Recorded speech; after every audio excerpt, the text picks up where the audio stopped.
Relaxing at a vacation home, light paperwork, friends, family, and beloved pets. This is how the Queen spent the end of her life at Balmoral Castle.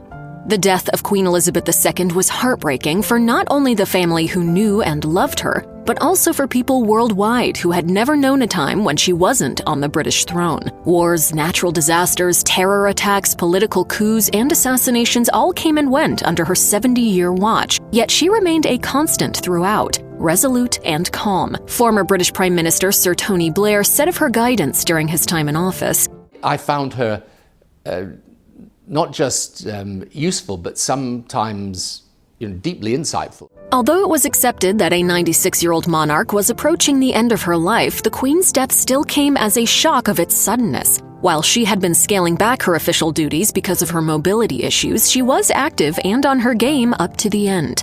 For those looking for comfort from the sad news, the Queen died at her beloved Balmoral Castle in Scotland, where she and her family enjoyed decades of summer holidays and Christmas celebrations. She'd traveled there in July, as was her custom, and spent her final weeks savoring the relaxed country lifestyle with family and honored guests, according to the Daily Mail. Guarded closely by her personal assistant, Sergeant-at-Arms, and her page of the backstairs, the Queen took care not to overexert herself as she walked her dogs, did light paperwork, and watched horse races on television. A source told the Daily Mail that apart from age-related aches and extremely sore feet, the monarch had no apparent health issues, which made her death even more unexpected.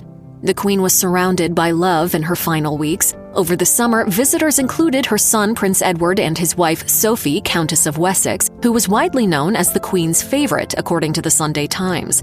The children of her late sister, Princess Margaret, also spent time with her, as did the future King William, Prince of Wales, and his family. Prince Harry, the Duke of Sussex, opted not to visit. The weekend of September 2nd, 2022 would be the Queen's last, but it was a special time. Page Six reported she spent that Saturday having lunch with her son Prince Charles, now King Charles III, daughter Princess Anne, and the Reverend Ian Greenshields, a Church of Scotland minister. Reverend Greenshields described the Queen as being full of fun and the life and soul of things.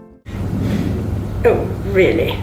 While her mobility may have been limited, the Queen's mind most certainly was not. Reverend Greenshields recalls that she chatted readily about everything from the war in Ukraine to horses she'd owned decades earlier. The previous week, another minister visited and echoed those sentiments. Minister Martin Fair said, "She was absolutely switched on about everything, current affairs and historical memories. It was absolutely lovely to see her smile, and there was still that part of her that enjoys some fun."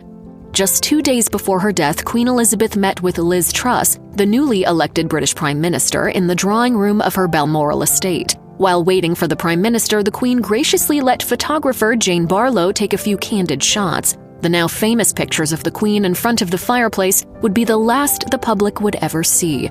Barlow told the Daily Mail, "When I came into the room with the Queen's press secretary, she was very smiley and then moved across the room into position, and there was a wee while we had to wait for Liz Truss to be announced, so during that short time she did comment on the weather." Those final photos speak volumes about the Queen's character. Despite whatever pain or concerns she may have had, she was ever the professional. Just as she had greeted 14 other prime ministers in her reign, the Queen made sure to extend a handshake and a message of support to Truss. Just 48 hours later, Truss would alert all of the United Kingdom that the Queen was under medical supervision, a coded message signaling that a long and historic reign was about to end.